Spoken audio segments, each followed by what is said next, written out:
वासु अपनी माँ और दादी के साथ रहता है। वो अपनी माँ का इकलौता संतान है। वो एक अच्छा फुटबॉल प्लेयर है। वासु रोज़ सुबह 4 बजे उठकर योगासन करता और फिर सो जाता। फिर 10 बजे उठकर अपनी माँ के दुकान पर चला जाता था।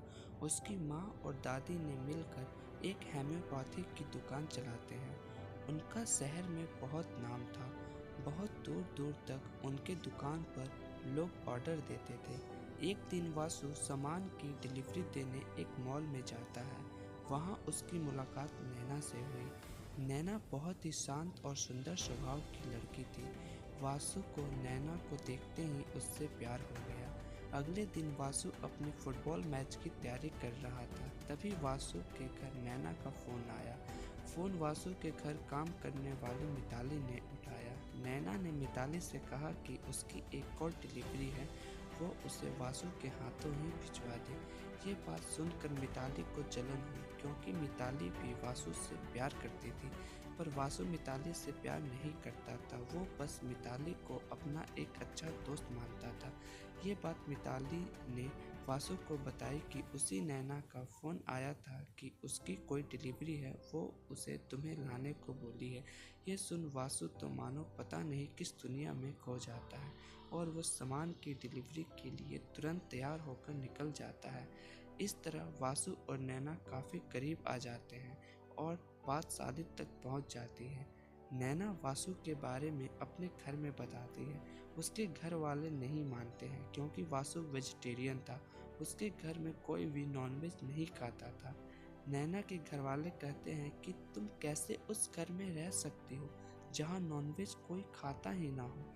नैना कहती है कि वासु मेरे से बहुत प्यार करता है, क्या मैं उसके लिए इतना भी नहीं बदल सकती हूँ। फिर आके नैना के घर वाले मान जाते हैं, क्योंकि वो अपनी बेटी से बहुत प्यार करते थे। उधर वासु के घर में भी यही बात थी कि नैना नॉनवेज खाती थी, पर वासु बड़े प्यार से अपने घर वालों को मना ही लेता है और फिर दोनों की शादी हो गई।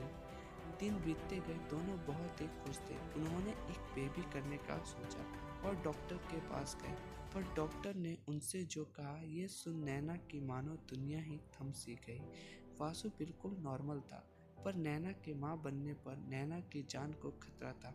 डॉक्टर ने वासु को सलाह दी कि इस मुश्किल घड़ी में नैना को आपके साथ और प्यार की ज़रूरत है। दोनों घर आ गए।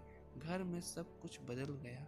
वासु की माँ और दादी ने नैना को समझाया और दिलासा दिया कि कभी कभी इंसान के हाथ में कुछ नहीं होता, क्या पता भगवान कुछ और चाहता हो। और फिर एक दिन वासु को डॉक्टर ने बताया कि नैना की हालत सुधारने के लिए उसे एक बच्चे को गोद ले ले। वासु ने ये बात नैना से कही। सबको वासु ने समझाया कि इससे नैना की हालत में काफ़ी सुधार आ जाएगा और हमें बच्चे की कमी भी दूर हो जाएगी। और फिर वो एक बच्चे को गोद लेते हैं। उसका नाम कौमुदी था। वासु और नैना उसे बहुत प्यार से रखते हैं। इस तरह वासु और नैना कौमुदी को घर लाकर एक खुशहाल जिंदगी जीने लगते हैं।